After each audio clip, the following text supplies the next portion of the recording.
Big D Entertainment, in association with Dipsy Productions, presents The Dave Holly Hour. Brought to you by Trio Jazz Club, Sioux Falls' premier jazz club.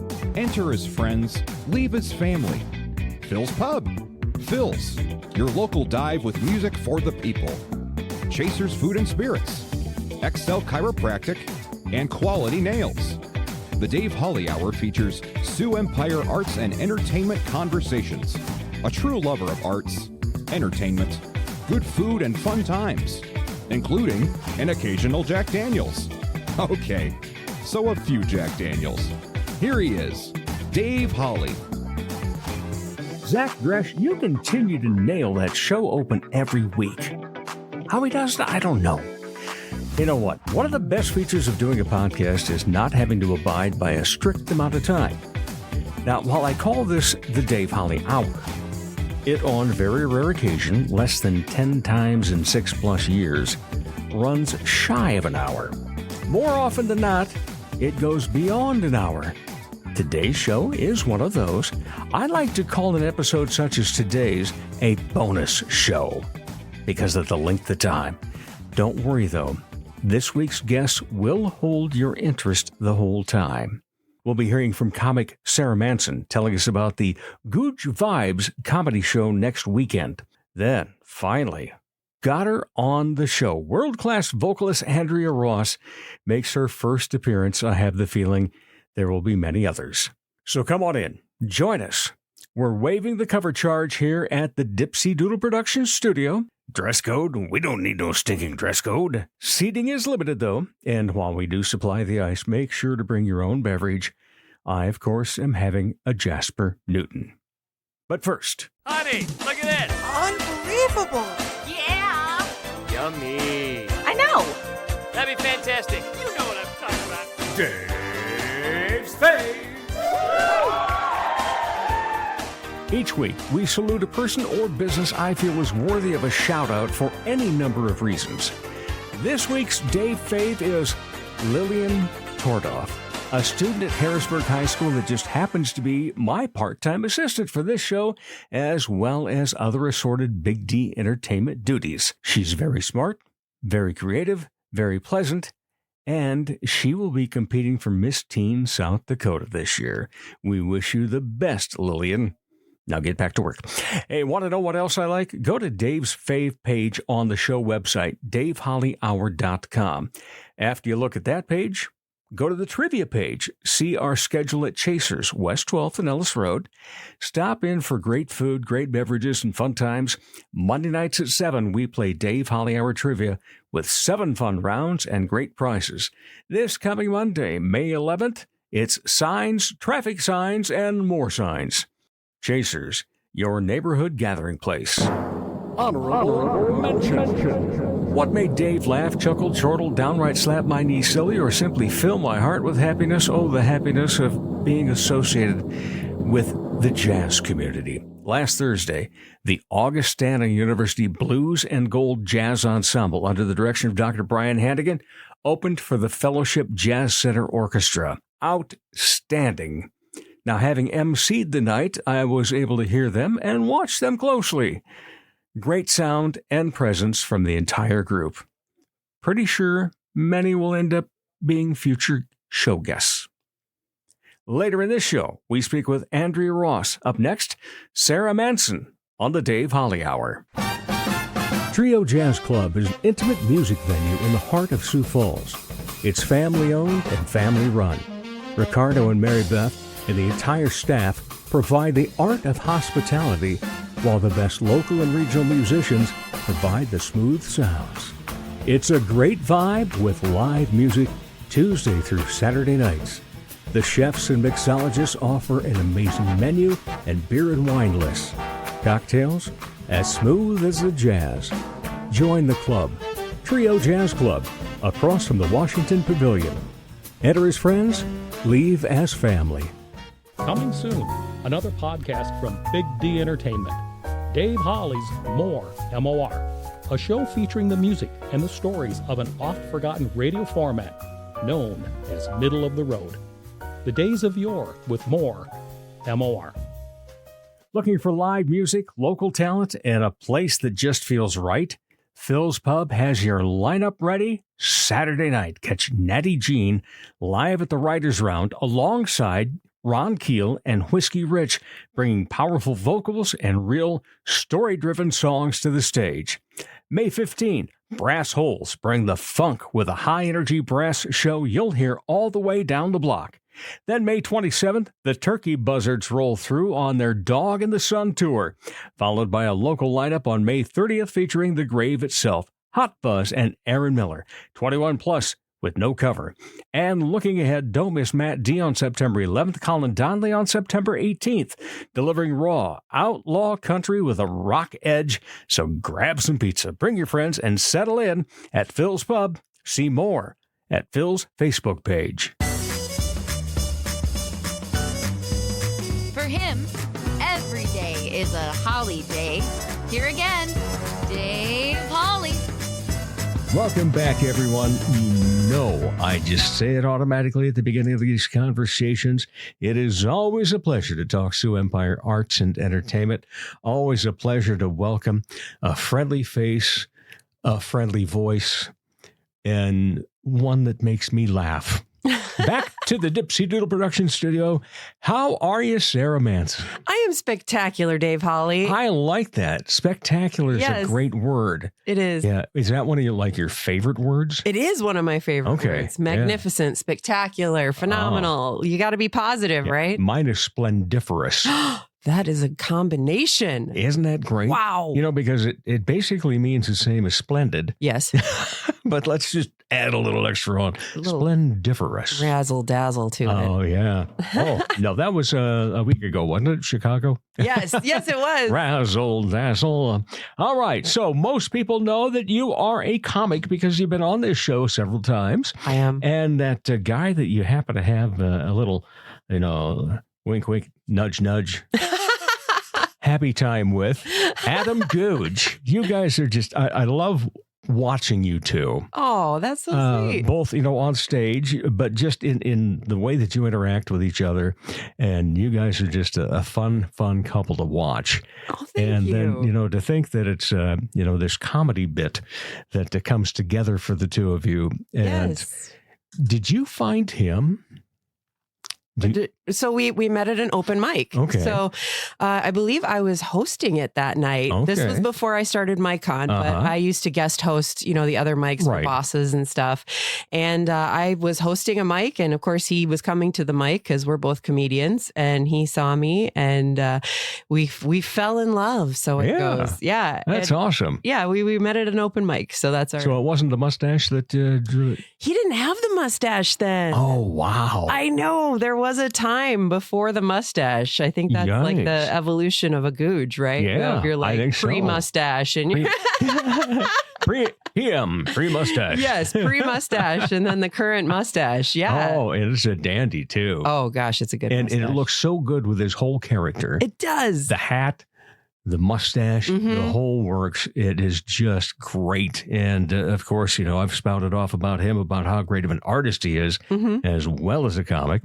So he has won just this last year the Funniest Person in Sioux Falls Award. He did. You were hosting. You were there. Yes, I was. And I was so happy that he was in the second half this year. Yes. And not in the first, because, he closed out the first half last year, right before intermission. Right. And I thought, we've got our winner. Yeah. And then all the audience came back from the bar. And it's like, oh, damn. Yeah. Because I really wanted him to win. But in the meantime, made a new friend there, too, Jacob Womack. Oh, yeah. Incredible. Yeah. And now this is a long way to get around to the fact that the three of you are going to be working together next weekend. Yes, this is Adam's second headlining show. It's called Googe Vibes because I know, right? Yeah. Fun play on words. It is. And it's going to be the three of us. So Adam's headlining. He has been working so hard, Dave. He has been writing jokes. I mean, this guy is hours every single day he practices, and he's been writing jokes. He's been doing a little song and dance, working on costumes. I mean, he goes all out. Yeah, that he does. Drawing new art.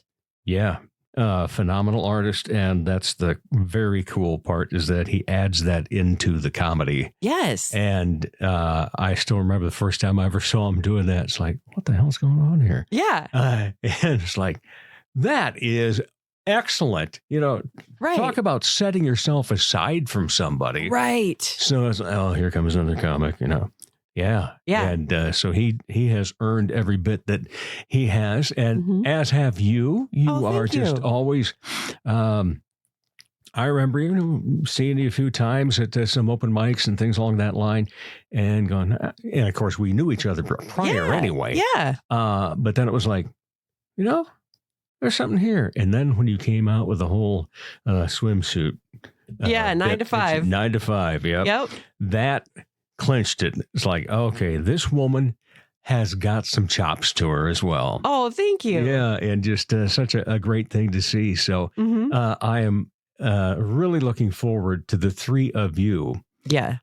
You are definitely in my top 5 in the local comedy scene. Oh, we appreciate that. And I don't even know if I'm ever going to truly rank them. Yeah, it's you don't want to tell us. No. Don't tell us. No. Top 5's good. Exactly. Yeah. You're my top 5. Okay. I've got it in some secret little book back here. There's a secret book? Okay. Oh, there is. I shouldn't know. Hey, if the United States government can have them, I can have one. Yep. Yeah. Is it a black book? Navy blue. Navy blue? Navy Okay. blue. So it now can't be you that can narrow deep it of a down. You secret. can look over there and find out which one it is. Oh, but the other thing that I keep track of are my believers that believe in me. Oh, that's so true. And there hasn't been a lot of change in it over the years. It's still those same people that keep coming back, that lighten things up for you. Yes. That believe in you. And that make it go around. So who are your believers? Oh, who are the people who really believe in me? Yes. Melissa Prostrollo. Definitely. I love her so much. She's the one who convinced me to start doing comedy. We were acting together and I said, I want to do comedy. And she said, well, we're going to go to an open mic together. So she and I said, oh, you're going to do it, right? No, she said, I'm not getting up, but I'm going to stay with you and come to your shows until you make comedian friends. And she did that. And I love her very much. Yeah. We're in a play together now. And she's the best. Graham Wilson. Oh, definitely. Of course, one of the biggest supporters of all of the local scenes. He is just, you can count on Graham. And I say, when I do a show, I think when any comedian does, you need your one person in the audience that if it's not going well, you can look at that person and you can just do the whole set for them. And Graham is that person. Right. Yeah. And I know that, for Zach Dresch. Yes.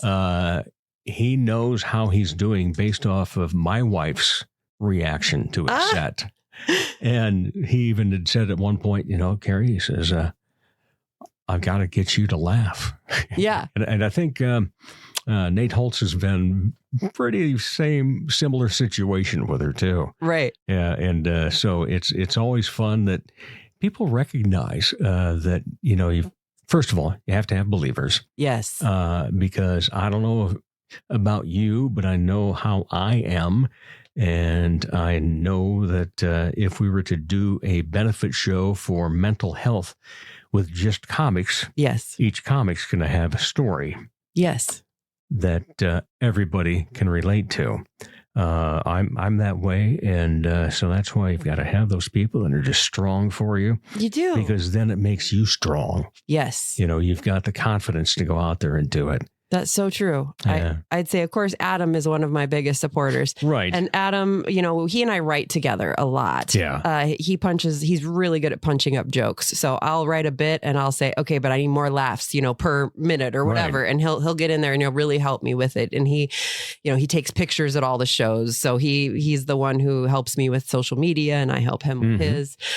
Dave, of course, you're one of my biggest believers because you're always here to support and do your best to help us get out there and talk about our shows. There are very few people that have carte blanche for this show, but you and Adam are. Oh, Adam says, hey, any chance we could be on? Yes. It's like, you really have to ask? Just tell me when you want to be. Yeah. We love you so much for that. I love you guys too. It's just awesome. And that's the other thing is, okay, so you guys started going out when? Gosh, it's been over 2 years now. Okay. Maybe closer to 3. All right. I couldn't tell you the date off the top of my head, but Adam wouldn't know it either. So I don't have to feel too bad. Because I always think, think of what your circle of friends is. Yes. At this moment. Think of what it was 5 years ago. Right. And think of like, okay, do these circles overlap in any way? Yes. And, that's where I find that, people are strong for you, is when you get those people that, oh, yeah, hey, all of a sudden we made friends with them in the past few years. These people are great. But did we know them beforehand? Are they still going to be this way in another 5 years? Right. Yeah. And the people who stick with you. Yeah. I've actually kind of gone from calling them circles to bubbles. Yeah, I like that. Some are bigger and they float all around, and sometimes they connect again and all that other fun stuff. But the fun stuff, of course, for you guys is doing comedy. It is. Yes. And so Googe Vibes. Tell us where, when, and what's our cost to get in? Sure. Googe Vibes is going to be at Lucky's in Club 224, which is kind of the local comedy spot in Sioux Falls. It's in the basement of Lucky's downtown. And yeah, we've got it right here. It's at 8 p.m. on Friday, May 15th. And the tickets are $15. And then you can get premium seating for a little extra. You can buy them from collectiveeffortsunion.com, or you can get them at the door too. Right. But yeah, it's going to be such a good show. And you said it, Adam and I, we do great together. He does some art with his comedy, and I do a little bit of singing and a razzle dazzle and all that. I'm going to have all the sparkles, and he's going to have some fun outfits too. And Jacob Womack, what a good friend of ours, and he's going to be an exceptional host for the show. So he's exceptional regardless. He really is. He really is. But the three of us really work well together. Yeah. So it's going to be a killer lineup. All of us award winners. Yeah. True. That's a great thing, is that, it wasn't like you guys said, hey, is there anybody available that night that we could add in here? No, definitely not. It's an all-star lineup. So we're going to have a really good crowd and a really good show. So we're very excited for it. And merch to sell too? Of course. Yes. There you go. Adam's got some new merch. He's going to be bringing out some new stickers and things like that. And yes, I have merch. I know Jacob's got a little bit too. So it's going to be a really fun show. All right. So you had told Melissa that you wanted to do comedy. Yeah. And so she kind of got you in and started. Yeah. At what point, did you say, I've got to do more of this? And then at what point did you say, I can do this? Yeah. This is something that I'm not just going to, put it down on my bucket list that I tried stand-up comedy. Sure. That it became your avocation then. Right. That's a good question. And when I started, it was funny because that first night I did it, I was scared. I got up and it was Melissa and I as soon as I got done, they were cheering. And I remember one guy, and I know it was Travis Rustin. He's another comedian. And he said, encore. I said, I didn't know that was an option. I said, that was all I got, man. I don't have any more jokes. This is my first time. And I thought, okay, I think the bug got me that night when people were really supportive. Yeah. And then, I had written some more things that I didn't do. And it was immediate that night. It was Alicia Rain was hosting. And I remember Ian McLean came up and after the show, and they were so excited. A new comedian, Right. And they said, when are you coming back? We have mics every night. And I remember I started hanging out with Ian, and it was kind of like the next night was like, okay, and tonight we go here for this mic, and this night we go here for this. And I was like, holy cow, this is too much, man. Like, I got to slow down. But I feel like I, right from the start, had a different kind of comedy than other people kind of did. I was very, and I didn't really have comedians that I looked up to and said, I want to be just like that.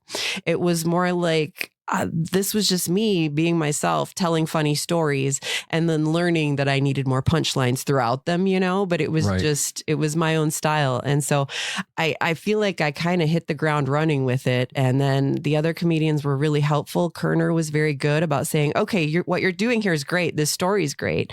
And, but we need more laughs, we need more laughs throughout. And so they were really helpful in helping me get my style going. And then very quickly, Jason Weiss was offering me, saying, hey, you should host this, let's host a show. Yeah. Let's get into it. And I just really hit the ground running. And when I got to that, like you said, 9 to 5 was the thing that kind of blew up for me. And all of a sudden I was getting a lot of shows, and I was kind of always a born performer, and I'm a great host. So I was just, really got a lot of offers to host things, and then just kept writing. So. All right. So what type of entertainment had you done? Previously, I grew up I was a musician. My dad was a musician my whole life. So I was on stage doing recitals, piano recitals. I taught organ lessons. Then I got into acting. And I was doing plays, but I started doing commercials, movies, music videos. I used to manage bands. I knew Zach Dresch when he was a little boy because I was at his dad's studio with all the bands. So I have always kind of done, been in the performers kind of lifestyle and hanging out with musicians mostly, until I was like, you know what? I should be the one on stage. What's my thing? And then finding out it was comedy and acting. All right. So when you were doing plays, then were you also doing musicals? I kind of was. I started doing a Christmas play, and it was funny because I was out at the Mighty Corson Art Players, and it was Christmas musicals. They said, everybody bring a song. You got to sing in front of in front of the thing. It was my first tryout. Everybody came and did these beautiful, Christmas, very melodic and singing and carols and things like that. And I showed up and rapped Ice Ice Baby by Vanilla Ice and got the lead role in the part I wanted, in the play I wanted, with Clinton, who was we were both rapping elves together. Clinton Store. He's phenomenal, right? He is. Gosh, he's wonderful. And everybody I worked with there was so welcoming and kind. And he's one of the top 2 MCs in this city. Oh my gosh, he's incredible. He's amazing. And I highly recommend if you want to get into theater for the first time, to talk to MCAP and do Mighty Corson Art Players, because boy, are they kind and just welcoming and happy to teach anybody how to the ropes. And that is the thing that I have found. And I've basically been here my whole life. Grew up down in Rock Rapids, and I've seen the explosion of the arts and entertainment in this community. And the thing that I just absolutely love about it is collaboration. Yes. You were talking about how people were saying, hey, you've got this, but here's what we need. We need more. Yeah. And I remember the first time I did an open mic, and Nate Holtz came up to me afterward. He says, hey, great job. I hope we see more of this. Yes. And, just things like that. And then, getting feedback and getting, because people think that, hey, well, people tell me I have funny jokes all the time. Yeah. Yeah. Okay. A joke is a joke. Right. Set up, punch. Do a bit. Right. Figure out a bit instead of just a joke. Then you'll learn what stand-up is about. Right. Yeah. Because I had done 25 years of improv. And nice. It's like, well, at some point I should. And I kind of got coaxed in it that first time by Zach because he said, well, you want to? And I'm like, no. And then, sorry, but the first guy got up there and kind of smelled up the joint. So I tapped Zach. Said, okay, put me in. Yeah. Put me in, coach. Yep. I'm ready to play comedy.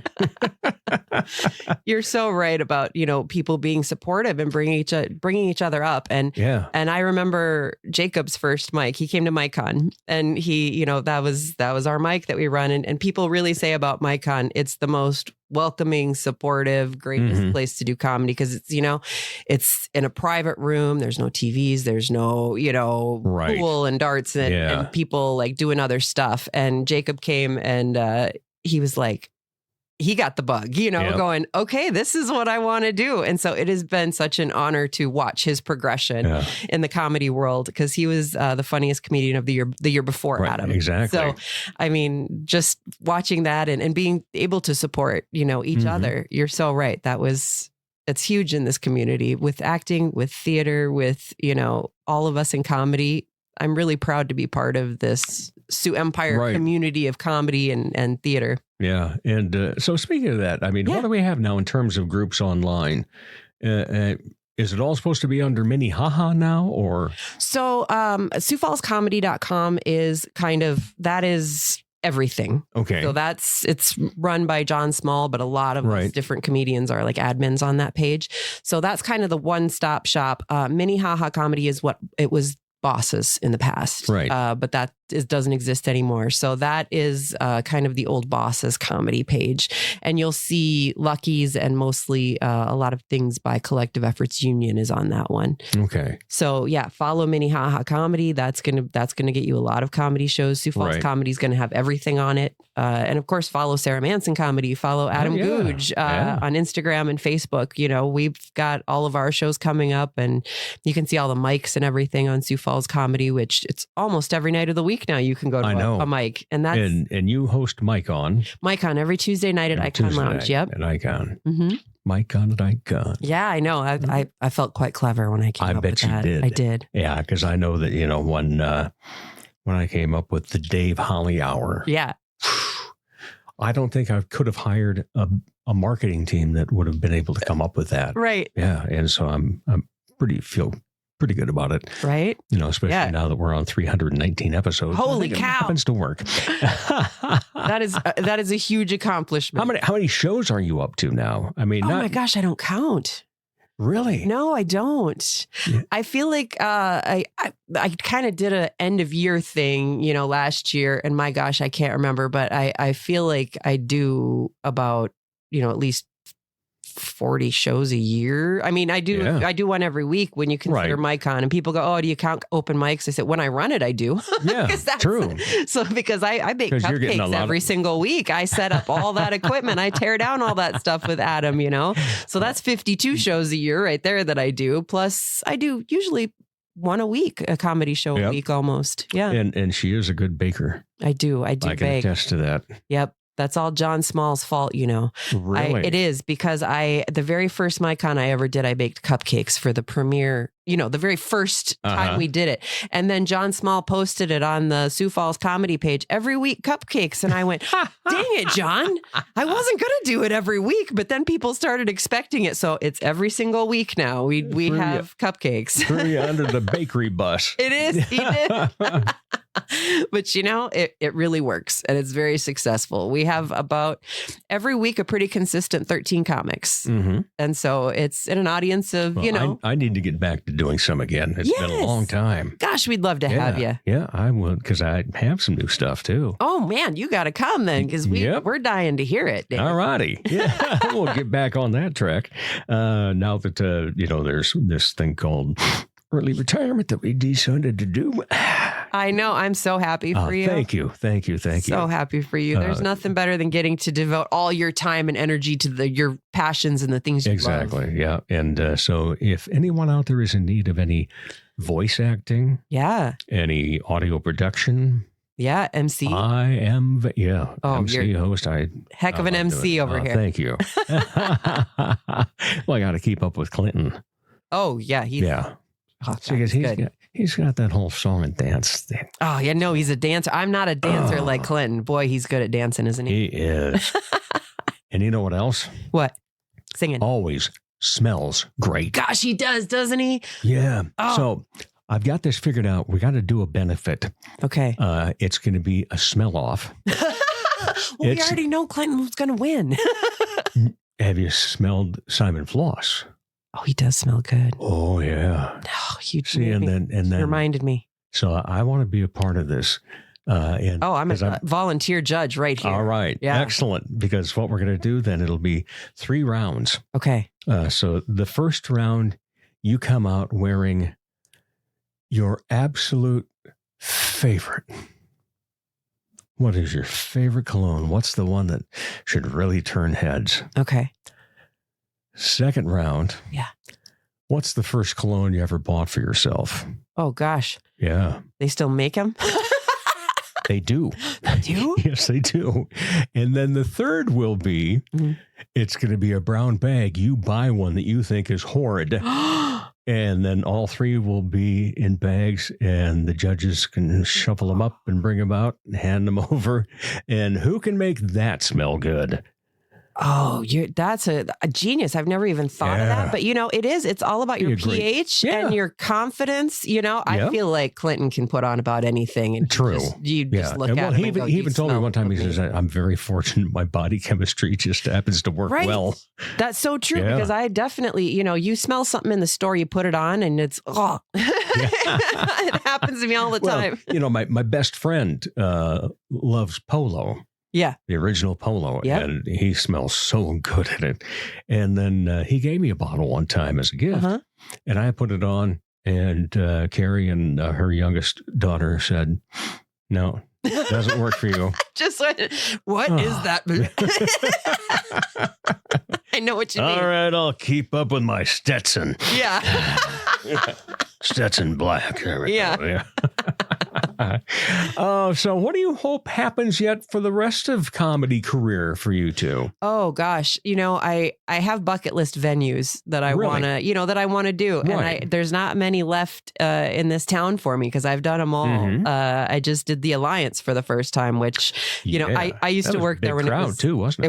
It was a couple hundred people. Yeah, but it was about opening for Mick Foley for me. Hey. That was a bucket list when I started doing comedy. I'm a huge wrestling fan. I said I want to open for Mick Foley someday, and it was as wonderful as I imagined it could be. So for me, I would obviously like to do the Denny Sanford. That would be opening for somebody there. Maybe I'd love to do the big stage at the Washington Pavilion. Right. Haven't done that yet. Yeah. And then just I'd like to go on a tour, and that's something Adam and I would both like to do is go on tour. We have a comedy goal together of being snowbirds and getting out of South Dakota with our camper for like 3 months in the winter and just touring anywhere warm. Yeah. So that's you have the camper now. We have the camper. Yep, we got it last year. So we're halfway there. We're halfway there. That's fantastic. Let's get on to the fun questions. You've been here often enough that you get some different ones now. Okay, I'm excited for that. Just when I think I know what you're going to ask. Yeah. No, throw me a curveball. All right. What would be the title of your autobiography? Oh, it would be Could Have Been Me, which is a strut song. Yep. And I wrote a play about that. That's right. Called Could Have Been Me was the name of the play. And it was a song I heard that changed my life. And it really catapulted me from a place of depression and sadness. And I heard that song and I changed my whole life. I got weight loss surgery. I lost 100 pounds. I got sober. I started doing the things I wanted. I started doing acting and theater and, comedy and all of these things. So Could Have Been Me. I have it tattooed on my forearm, and it's a very special song to me that I think would be the title of the actual title of it is Never Look Back and Say It Could Have Been Me. Oh, so full-length title. Oh, I like the way you think. Yep, that would be the short. The side of the book would say Could Have Been Me, but then the full title would be Never Look Back and Say Could Have Been Me. All right. Always a pleasure to get the chance to talk to you. Yes. And so give us the time and everything else for Googe Vibes. Googe Vibes coming up at Lucky's Club 224 on Friday, May 15th with Adam Gooch headlining, Sara Manson, Jacob Womack. You can get tickets at collectiveeffortsunion.com. They're $15 and you can get them there or at the door. All right. Fantastic. Always appreciate it so much. So good to see you, Dave. Likewise. And we'll be back with more of the Dave Holly Hour in just a moment. Walking through the entryway of Phil's Pub, you can't help but notice the show pics and posters from the heyday of live bands in Sioux Falls. Phil's is back. They're on their way to reestablishing their iconic live music venue status. Come on into Phil's for a great local brew. You might just find yourself seeing some of the performers in those pictures, and a very good chance you'll see new acts that will end up being in pictures too. Phil's Pub, your local dive, with music for the people. Follow them on Facebook and other socials. Keep up to date with who's playing at the pub each week, here on the Dave Holly Hour. Ladies, when it's time to give your nails some love, get that extra special treatment from Quality Nails in Sioux Falls. Manicures and pedicures that look great and make you feel fantastic. Zaya and Tony don't simply provide the service, They provide professional care for your hands and feet, whether you just want the basics or you're looking for an extra special look with added flair. Oh, and guys, it's okay to treat yourself too. Quality Nails on Minnesota Avenue. Call for an appointment, 605-334-1463. Walk-ins welcome. Looking for something a little more elevated this week? Trio Jazz Club has you covered. Tonight, the Dan Heyer Quartet takes the stage for a night of classic jazz and great energy. Friday and Saturday, don't miss acclaimed guitarist Adam Mosiini performing 2 shows each night alongside top-tier musicians for an intimate, unforgettable experience. Then Tuesday, Jeremy Haig and the Augustana Rock Combo bring a fresh mix of styles and student talent to the stage.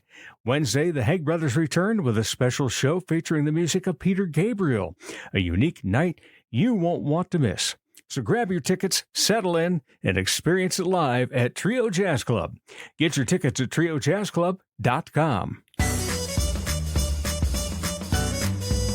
He's a bit flirtatious, but most of all, fun. Once again, here's Dave Hawley.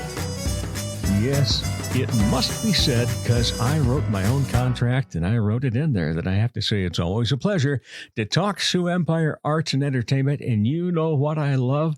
Having new guests. A first-time guest here at the Dipsy-Doodle Productions studio. After a long wait, I was beginning to think that Devin Heesh didn't like me because he said, well, you've got to get this gal on. I said, Devin, I've tried. But our mutual friend has always been persuasive about it. So then when the opportunity came to work with you for Fellowship Jazz Center Orchestra last week, I had to take it. Well, I was going to take it anyway because I love those guys. And then for them to have this special vocalist, Andrea Ross, it was like, wow, okay, here it is. Finally had a chance to say hello, meet in person, and I was immediately taken by you. It's like, this young lady is a wonderful person. And, and that was even... Well, I'd heard you during sound check, and of course, I'd actually seen you at other events, and I knew the talent that you had for singing, but that was just one of those. Finally, it all fell into place. It needed to happen, Dave. And that's for sure. And I'm so happy that it finally is, and we've got you here at the studio to be on the show and talk about what it's like to be known as a world-class vocalist. Ooh. I mean, that still doesn't add up in my mind at all times. Half the time I'm just practicing in my pajamas at home, and then all of a sudden you're sort of thrown onto the big stages, and it's, I put a lot of hours into it.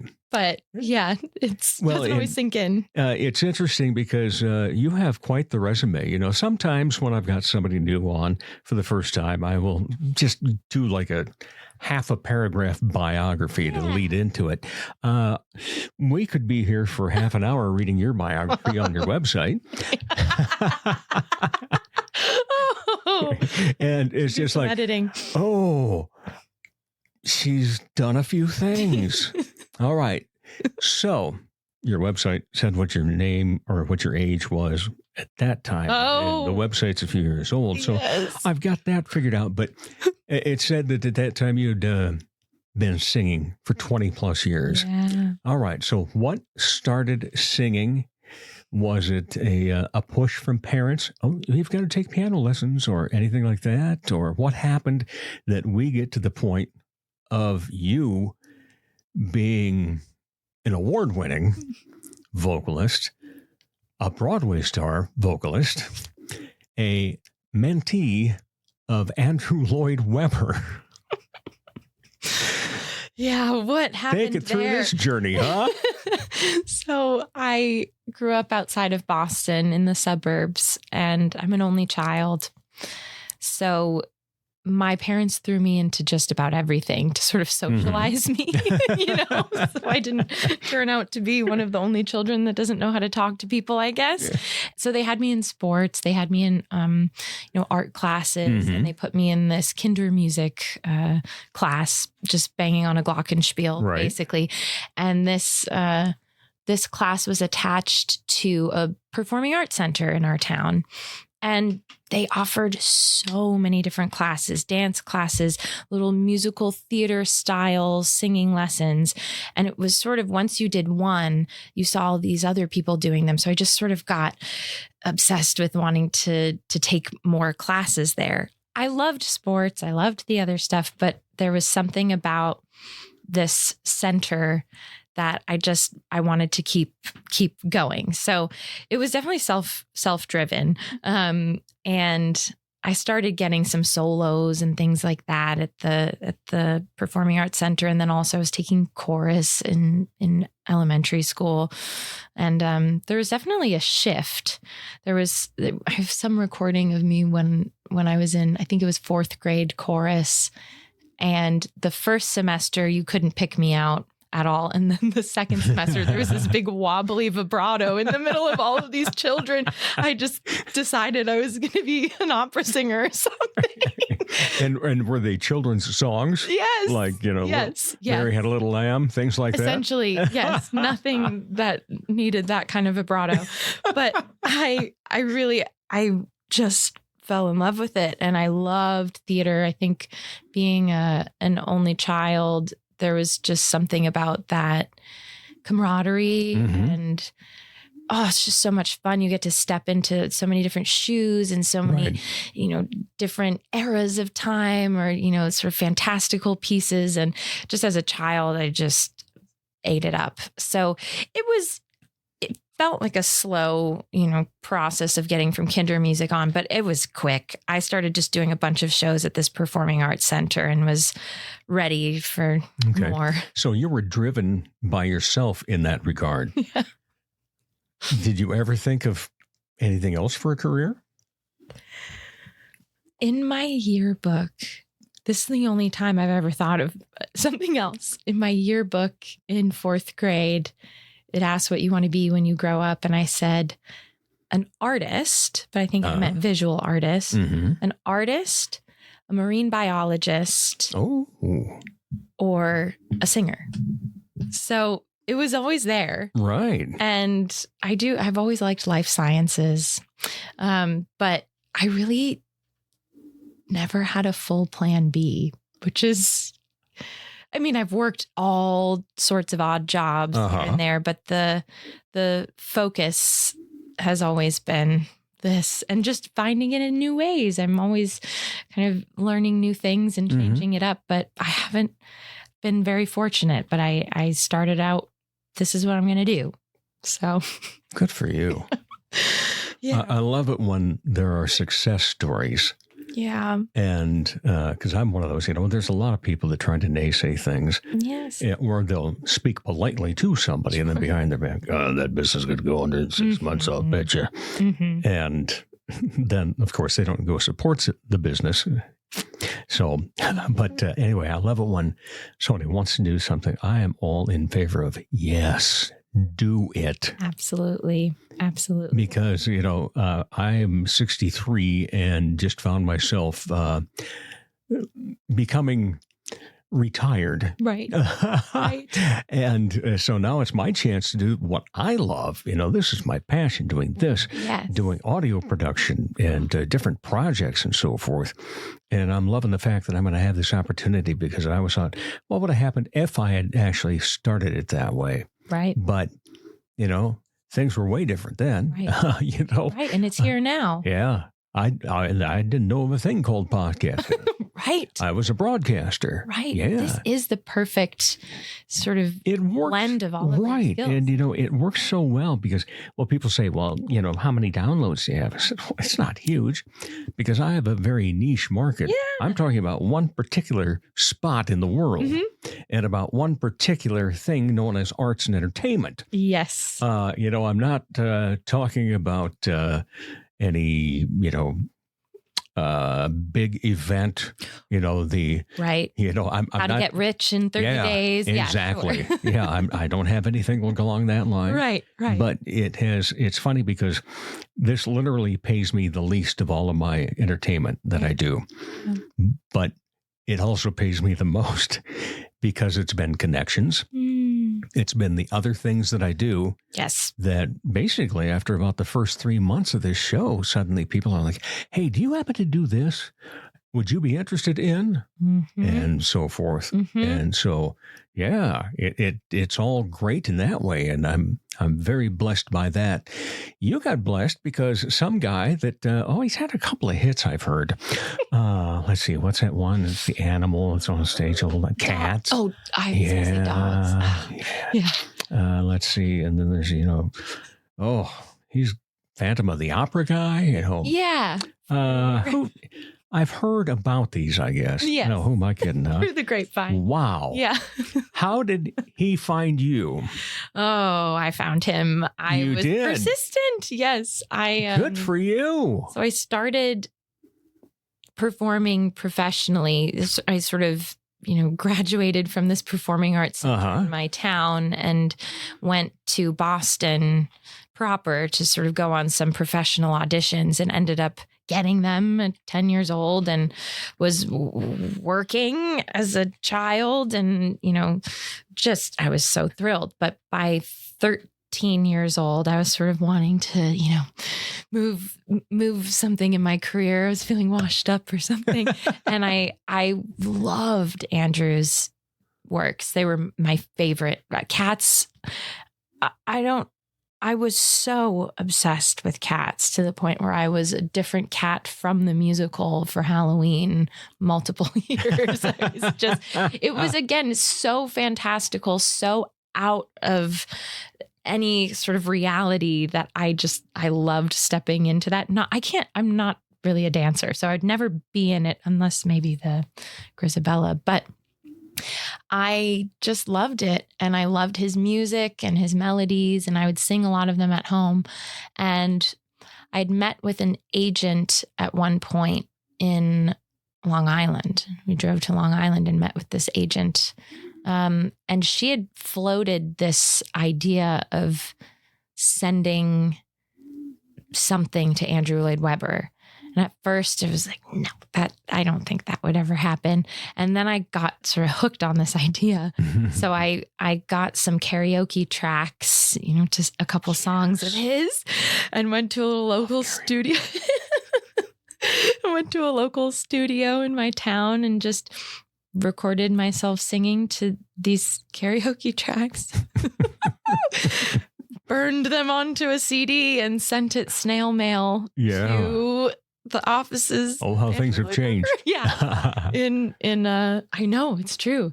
In London. And there were enough people, I think they were on holiday when it finally got over there.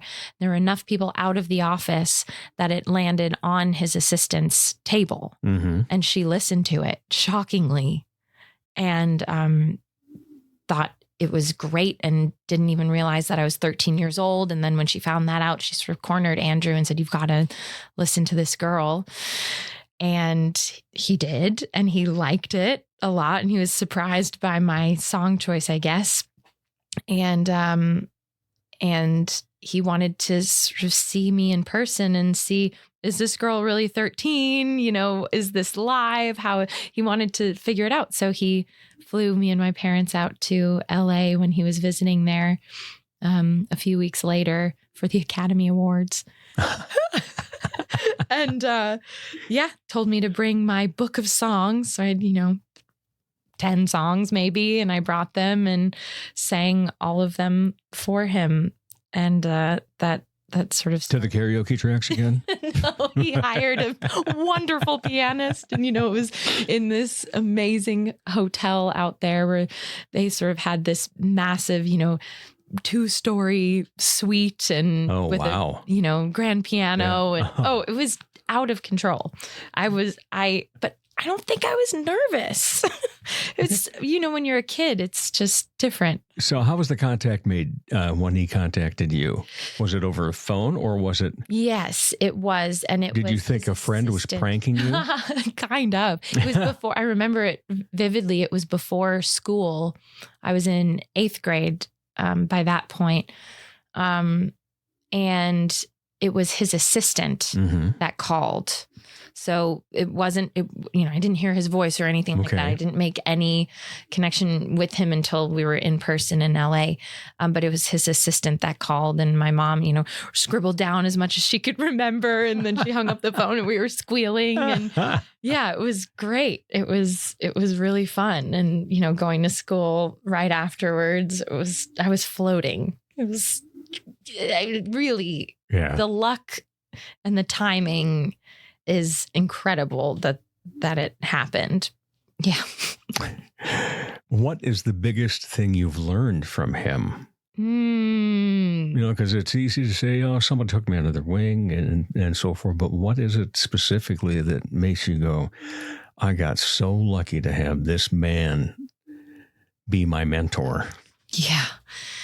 So many things. Honestly, in many ways, of course, artistically, I was just absorbing so much around me when I was working with him and getting to meet all of these different people, just surrounded by the arts. And that is something that he does so well. It's everywhere for him.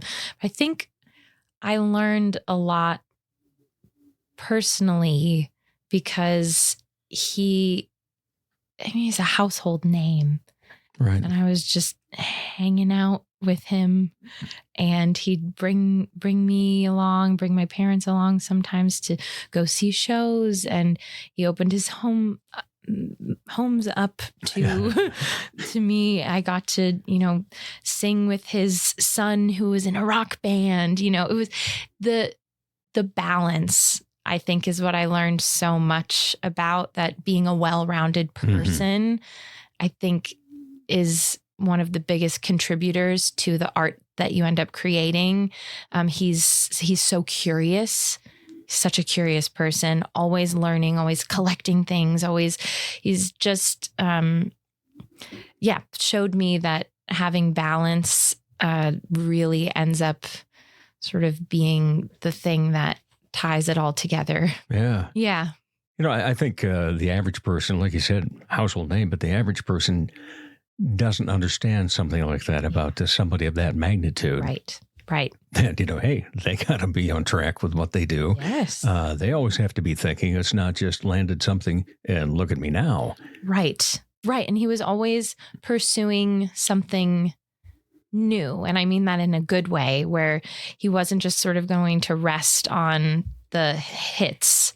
He was okay to get some flops out there and just try things, because again, such a curious person. And I again, that's something that I hope to be for the rest of my life when I'm doing this, that it's never going to stop. It's just you learn new things, you go down different avenues. It's not sort of a cookie cutter career. Yeah. So. It makes me think, one of my favorite quotes, it was anonymous. It was in that, This Day in History in the newspapers years ago. It said, good judgment comes from experience. And experience, well, that comes from bad judgment. Ooh, yes. It's so true. Yeah. And I think of that so often. I have to remind myself of it sometimes when I'm, frustrated and so forth. And that's like, okay, what did we just learn, David? What's going to be the next time you try this? Yeah. What steps are you going to have in place now that'll make it a success? Yes. Yeah. Yes. It's a tough lesson to learn, but so necessary for, building character and some calluses and, all of this requires a lot of endurance too. So it's learning and moving forward with the knowledge that you gained from maybe not doing something so well. So at what age were you first on Broadway? Well, I started working, I ended up doing one of Andrew's shows called Whistle Down the Wind that was on the trajectory to be, it had the marquee already, and we sort of started, everything was based out of New York, and then it was taken on the road. So that was sort of a glimpse into sort of Broadway adjacent, which it was a really cool show, amazing show, but just was still in its experimental phase.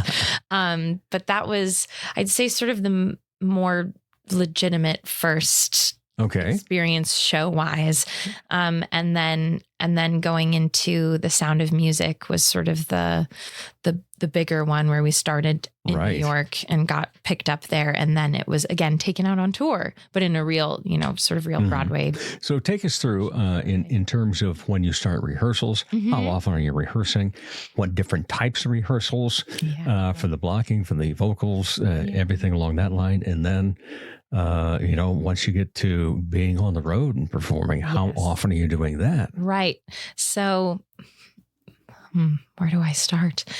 The first rehearsals are, and this is probably very typical for any kind of theater performer, but first rehearsals, the table read. Right. And then a lot of music is usually sort of the upfront. At least from my experience, it's really starting to learn the music. So then once we dive into the scene work, the music is already there, and the director can really start crafting in that way. So typically I've found a lot of music up front, then very slow scene work. It's maybe you get through one a day, a couple scenes a day. Cause that's what people always ask. How do you memorize all that stuff? But it is taken really at a slow pace. Right. So you rehearse it that many times.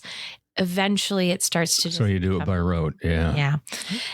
And of course, showing up to rehearsal, having some understanding of the lines already is good. So a lot of blocking, a lot of staging. I've never been in super dance heavy shows, but definitely the dance scenes always take a lot of coordinating and timing. And when there's big ensemble moments, it's just sort of creating this wheel that keeps turning. It's sort of it's this amazing thing. Once everything sort of works in place, everyone just knows where they're going, and it all sort of works together. But then of course, things start getting into full runs of the show from start to finish. And that's when they bring in the rest of the creative team, where we get the lighting designers and the costume design, all the sets. That wonderful thing known as Tech Week. Tech Week. Well, even a little prior to Tech Week, we're having the all of the tech side of the creative team watching these rehearsals. So you're still sort of in the kind of drab rehearsal room, but they're making sure that they've got all the cues and everything down. So then when you move into the theater, it's go time. But yes, Tech Week, oh my gosh, the days are never ending. It's like one long day. It feels like, because you're just in the darkness, you're in the theater all day long, have lots of snacks on hand. But it's so fun. I mean, that's where everything really comes to life. And you sort of, at a painfully slow pace, go through every cue and every piece of blocking. So again, really helpful in learning any lines that might be tricky or spots. You really get to know it sort of in slow motion. So when you rehearse by yourself for performances you're going to be in solo, how long does it take you to get something memorized if it's a new piece? Ooh, I guess it depends on the piece. I'm lucky, or I'm a pretty quick study as far as as music goes.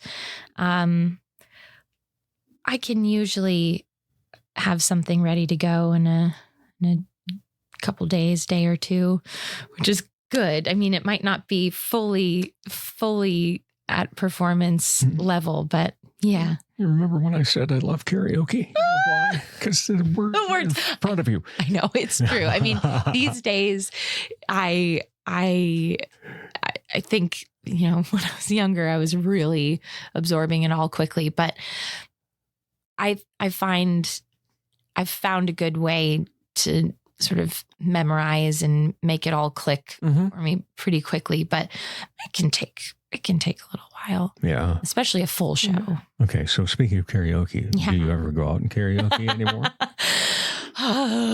Or do you have people saying you can't do that, you'll ruin your voice? Oh, no.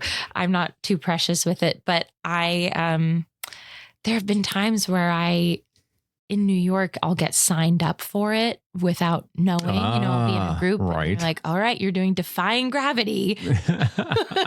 Feels like an audition or something. But I actually love karaoke sort of in random places, when I go to a dive bar in the middle of, northern Minnesota or something, and no one is paying attention. No one even cares that I'm singing. It's hilarious. I kind of prefer that, or a house party that has, they have their own karaoke machine and you can just sort of go for it.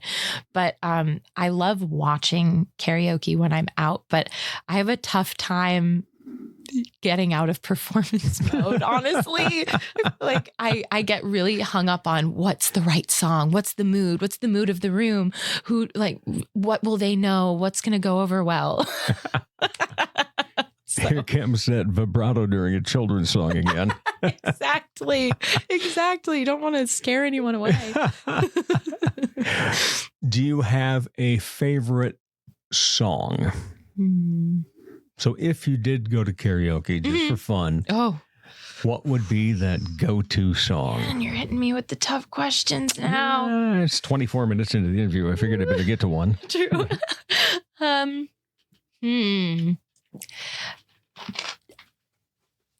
I've done Bohemian Rhapsody by myself before, which is so much fun. Oh. You're acting everything out. Yep. I really like that, honestly. Or just, if I'm feeling like I want to do a sort of standalone diva song, I'll do something by Adele, just something normal.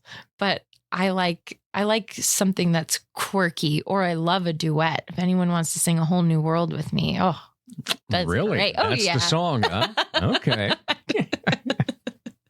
But yeah, I like a range, and especially when I'm at a house, at a party at someone's house, it's fun. You can just kind of pick whatever comes to mind. True. And yeah. But now, last Thursday was an incredible night for Fellowship Jazz Center Orchestra. Yes. And it was at the historic Orpheum. And I know that, there's great things about the Washington Pavilion, but it had a romance to it, being in that old theater. It really did. And it was fantastic. And you were bringing such great standards from the American Songbook. And the orchestra was phenomenal. And I am so proud that they allow me to be their host at these things. Gosh, it was perfect. It just was an amazing night. What is it about the American Songbook that you like so much? Oh, it's my favorite. I mean, really, I love Broadway, but it blends everything that I love to do, where a lot of these tunes were written for the Broadway stage originally. So they have that storytelling aspect to them. And I think are so lyrically driven, but I find they get better with age too. I think the ones that really stand out are they're so timeless, but it's also sort of finding little hidden treasures. It's like, especially with the verses, the intros basically of a lot of these songs aren't always done in a jazz context. They just sort of skip to what is the recognizable part of the song. But a lot of these composers wrote sort of a setup intro, and I find that so fun. It's sort of a little piece of history that you're preserving in that way. And they're usually very character driven in a way. So I think it's just combines everything that I love to do. Yeah, I found a real home in the American song. And you had someone special playing piano that night, Jeremy Haig, because he has arranged a few things for you. Yes. How did that relationship get started? Oh, I was trying to remember because it's been a little while. One of my first real gigs in Sioux Falls was for the Chamber of Commerce.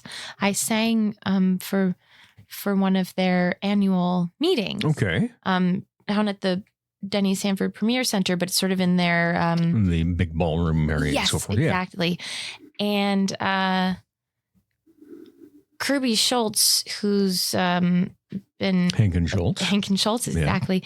Kirby Schultz was doing that and just paired me and Jeremy up for that. And it was and John, of course, too, Eggs.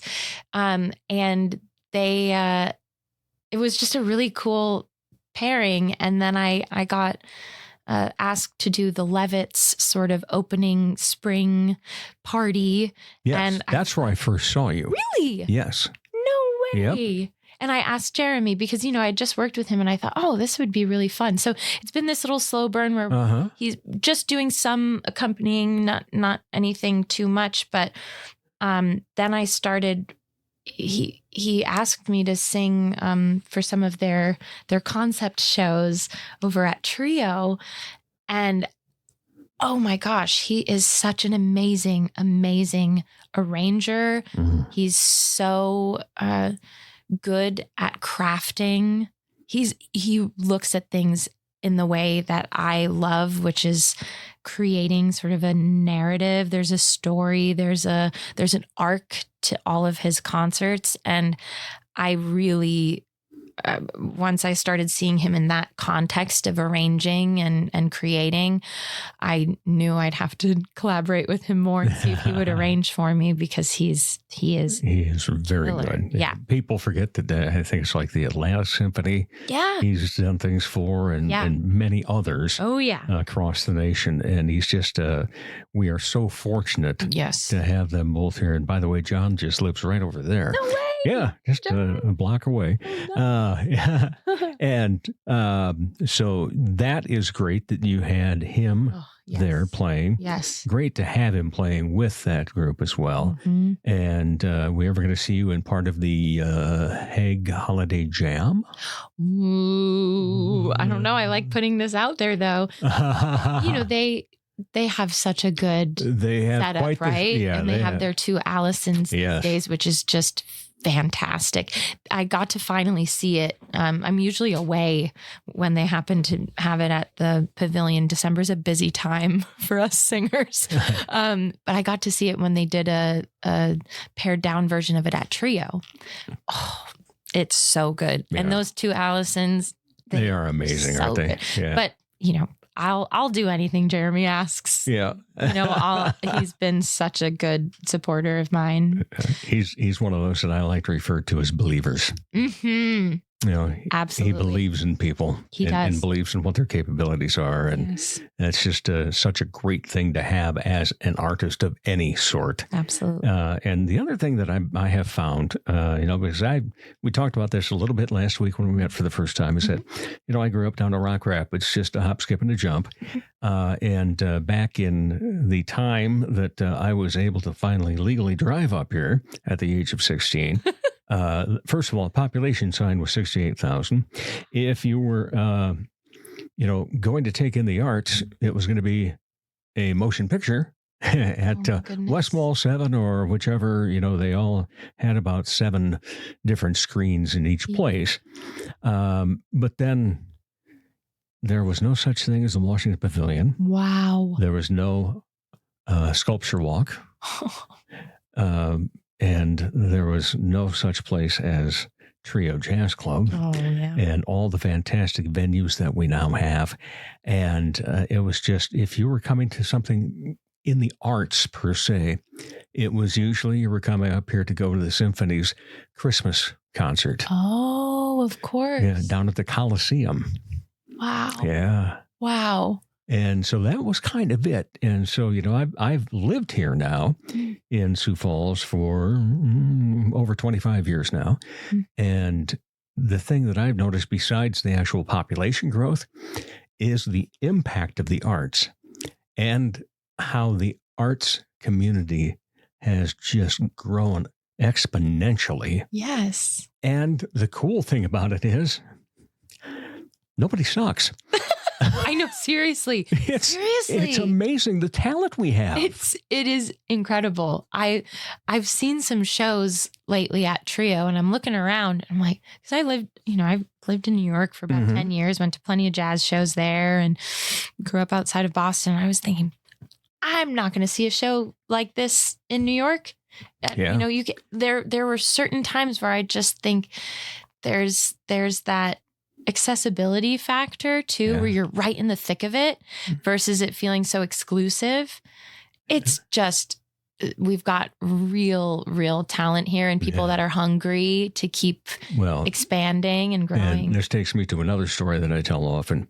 When I finally got a job at Keller Radio. Yes. One of the first people in the arts that I interviewed was Sarah Crosby. She had just moved to town and started this little thing called DAPA, Dakota Academy of Performing Arts. And during a commercial break, she told me, she said, Dave, the kids in Sioux Falls are just as talented as the kids in New York, Chicago, and Los Angeles. They just don't have the opportunities. And she started that, and that was the same time Pavilion had opened the year before, maybe. And then Jim Clark comes out and says, I want to have the sculpture walk up and down, Phillips Avenue and a few other places in downtown Sioux Falls. And, there were a lot of those people that were not believers. They were like, oh, what's this going to be and so forth. And how many years now are we at? And we get all these new ones every year. And it's it's amazing what has taken place. And then all the places and the venues that you have where you can do something now in the arts.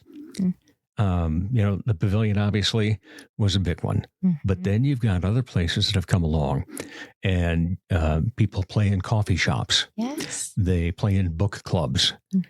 They will play on the street corner in the summertime just to be doing what they love. And I've always think of that because one of the things that I tell people is that when their eyes show is, your passion is my passion. Because I want to know what makes you click. I don't just want to sit there and talk about, hey, you've got a show coming up next Tuesday. Where can we get tickets? And you're going to be doing what? Oh, singing? Okay, that's nice. No, I want to know why you're doing it. What makes you tick about singing? What gets you thrilled about singing? What makes you Andrea Ross versus anybody else? Yeah. Oh, it's so refreshing here. I mean, I think that's something that I've noticed having lived in other cities where people actually want to talk here. I went back to New York this summer and I started talking to people in the elevator and they gave me dirtiest looks. I'm like, oh no, what have I become? But really, people want to talk. And I think I'm sure you've talked about this a lot on the show, but with the boom of AI and everything, I think there's a real crave for live entertainment. Yes, and we need it more than ever. And I think the value of it is actually going to keep going up because we will crave that. Right. And it's so important to have places to go, places to gather and just be person to person. I think Sioux Falls specifically is really special because there's that value here still, and there's room to grow in that. There you can sort of dream up some things and make it happen here, whereas a lot of other saturated cities or jaded cities don't really have that same ability. So I'm confident that live performance is just going to be more and more valuable. I really believe that. And you're seeing it here. Oh, No doubt about that. And I hope to see more of Andrea Ross. Oh. That's what I hope to see more of. And so do you plan on sticking around Sioux Falls, or you got bigger dreams, or what do you have going? You know, I've found it to be such a beautiful home base. Mm-hmm. I moved here at a time that I really needed a break from the big city. I had all my blinders on and just barely knew how to, I felt like a college student still. I didn't really know how to be an artist and be an adult. And so I've found such a home in the community here. Of course I have dreams, and of course I have other things that I want to pursue, and I've made it work where I can do it from just about anywhere. And True. And I'm really loving the community here. So, I mean, we'll see where life takes me, and I'm always open to new adventures and different paths. But I've felt more at home here than ever lately, and the support that this community brings is incredible. Did you hear that? Whisper. I love it. Yeah. So I'm feeling very How did you end up in Sioux Falls? So what was the... It was the symphony. The symphony brought me. I came in... Delta David Geyer? But actually it was one of his first times not conducting. That's right. Yeah. So I work a lot with a conductor out in New York who is Audra McDonald's sort of right-hand man. And when she can't do a concert, he calls me. And he said, I've got this gig in Sioux Falls for Christmas. Do you want to come out? And did you say, where is Sioux Falls? Yes. Yeah. My grandmother still thinks I live in Sioux City, Kansas. Which we know is not a place. I mean, there's 3 Sioux cities, 3 different states, but not Kansas. Not Kansas. So there's not, unfortunately, there's not as much knowledge about it out where I came from. But whenever I have people visit, everyone is so pleasantly surprised. And Sioux Falls specifically reminds my family a lot of different suburbs in New England that are very comfortable. So yeah, it's but the symphony, they got me. Well, that's awesome. Yeah. And what do you have coming up soon? Because I'm guessing from our conversation and what bit I knew about you leading into this is that you probably got a few things on the books. Yeah. Again, I've kind of hit an amazing stride that little me would be very happy that I'm making a living as a singer and have things booked out in years advance. But coming up very soon is another trio show with the Hags. Oh, excellent. It's going to be great. I think there's still tickets available. Currently, the date that this is that we're talking about it. So many of those shows at Trio sell out because they are the main sponsor of the Dave Holly Hour. That's what it is. That's what does it. Yeah. I love that so much. And so we're doing a Peter Gabriel concert. Oh, sweet. It's going to be really cool. You know, they always have some fun arrangements up their sleeves. So that'll be a 3-day long residency, we'll call it, trio. And that'll be next week, the 13th through the 15th of May. And then I have some things at the end of the month. I'll be in Alaska on a cruise ship singing. I do a couple solo shows where I get to go and sing twice in a week and then get to enjoy the scenery. Okay. So have you been on an Alaskan cruise before? I've been on one before. Okay. We have not. It's the only cruise we want to go on. I would support that. And then I had a good friend years ago that when I was telling him, I really don't want to go cruising except Alaska. He says, do me a favor. I said, okay. He says, you go to Alaska, make sure you only go for 1 week and not 2. I said, what? Why? If you go for 2 weeks, you're going to come back, sell absolutely everything you have to move up there. It is stunning. Yeah. And to see it from the water like that, I agree. If I were to spend my own money going on a cruise, it would be the Alaskan one. Which line?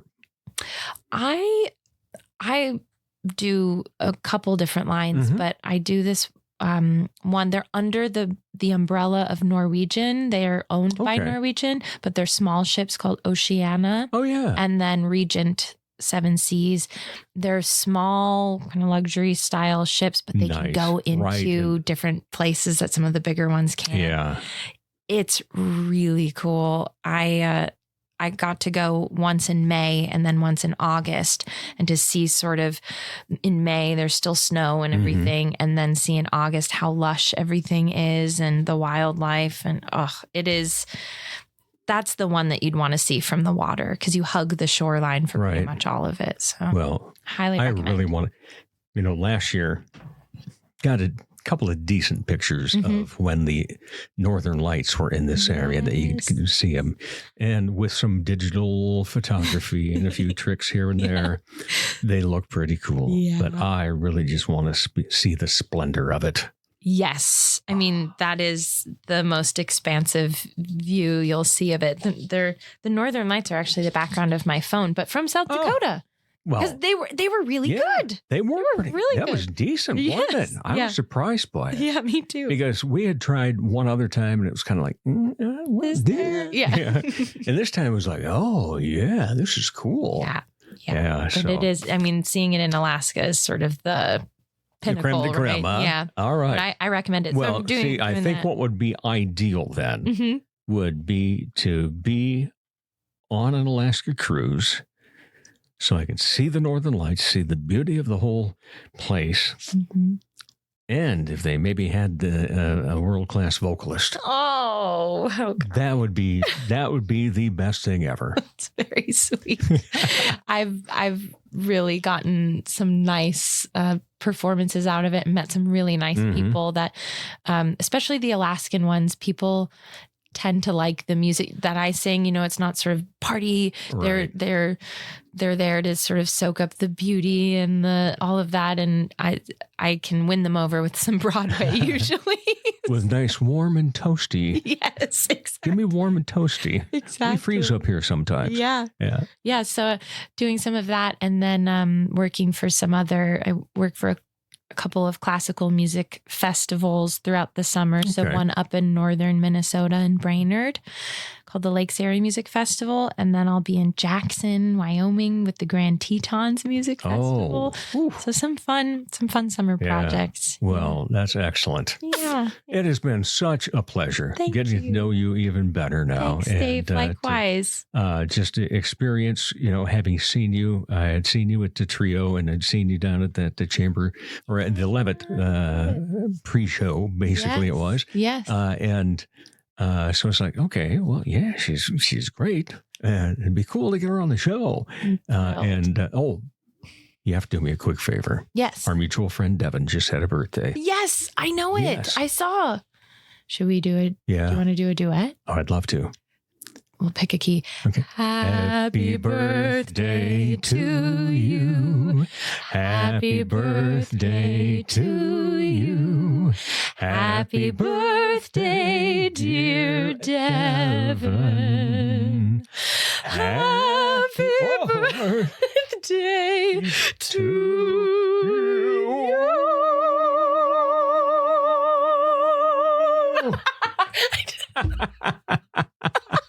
He better listen now. I hope so. Yeah. We harmonized. Yes, and he's on a cruise, I think, right? Yes, he is. Yes, I saw that. Yeah, he and Vicky quite often do that. Yeah. All right. Great. So your first time here means you have a question that you need to answer, and based on how you answer the first question determines whether there is a second question. Because sometimes people already answer number 2 in number 1. Okay. So here we go. Right. When you are not part of the arts and entertainment scene, what do you like to be entertained by?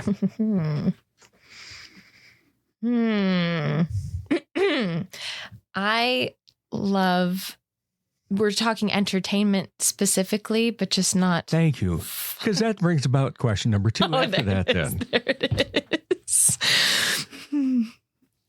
I love, I soak up a lot of interior design and architecture. Really? Information. Love a lot of history and nature documentaries. That's sort of those are the things that hook me. Okay. Sort of historical references. I love different eras of interior design and different, I like stepping into these different worlds, and same as animals too. Right. I love being out in nature, at least just watching documentaries on that. So yeah, I'd say those are the things that tend to hook me. There's probably a million more, but. Right. Okay. Yeah. So then we'll go beyond that then. Mm-hmm. Any other hobbies? I've decided that this is a year to explore more hobbies because what I do feels like my hobby sometimes. Right. I'm always consuming so much music and I just love it. It never gets old for me, but I need some more hobbies. I love to bike ride. So and my mom's actually kind of an intense cyclist. So I like doing a lot of that, like being active to some degree. But probably this might be the year where I pick up a few more things. Again, that whole idea of being well-rounded, right? True. Yeah. Yeah, it makes a difference. Yes, it really. And I love to cook. I love cooking. I love go-to dish. Lately, it's usually a Korean dish, which I've traveled to Korea before and I still kind of crave the flavor. So I make a kimchi jjigae, the sort of kimchi stew. I have had kimchi. Yes. Yeah. With usually some beef bulgogi or something like that, where, that's sort of my happy meal these days. Well, cool. Very good. Yeah. All right. Andrea Ross, thank you so much for spending some time and appreciate you being on the show. Thanks, Dave. I hope we get to do it again, whether it's on the air or off. I have the feeling we probably will. All right. And we'll be back to wrap up the Dave Holly Hour in just a moment. Dr. Perry Langston and Dr. Corey Tooney know excellence is in you. That's why they provide you with excellent care at XO Chiropractic, improving your overall health in spirit, body, mind, and will. Get results the natural way. Arrange a consultation, 605-332-9235 or xochiros.com. Excellent care for excellent people. XO Chiropractic, located at 4309 South Racket Drive in Sioux Falls. People ask him where he got his top shelf voice. Dime store? Bargain. Once again, here's Dave Holly. Thanks again to my wonderful guests, Sara Manson and Andrea Ross. Our show website is davehollyhour.com. You can listen to any of the now 319 shows anytime you want. Now, while this was Andrea's first time on the show, you can listen to previous conversations that I've had with Sara. This show is also available on your favorite podcast platform. Thank you all for supporting local arts and for taking the time to download. I encourage you to find your art. Find the art you enjoy. Find the art you're interested in trying, and we shall see you in the arts. As the Sioux Falls Arts Council says, together we art. As Arts South Dakota says, home is where the art is. As I say, put some art in your heart. Remember, my name is Dave Holly, and for me, every day is a holiday. The Dave Holly Hour has been brought to you by Trio Jazz Club, Sioux Falls' premier jazz club. Enter as friends, leave as family. Phil's Pub, your local dive with music for the people. Chasers Food and Spirits, XO Chiropractic, and Quality Nails. Stay up to date on the show by following on Instagram and Facebook. All episodes available anytime at davehollyhour.com. The Dave Holly Hour is produced in the Dipsy Doodle Studios by Big D Entertainment. Thanks for listening.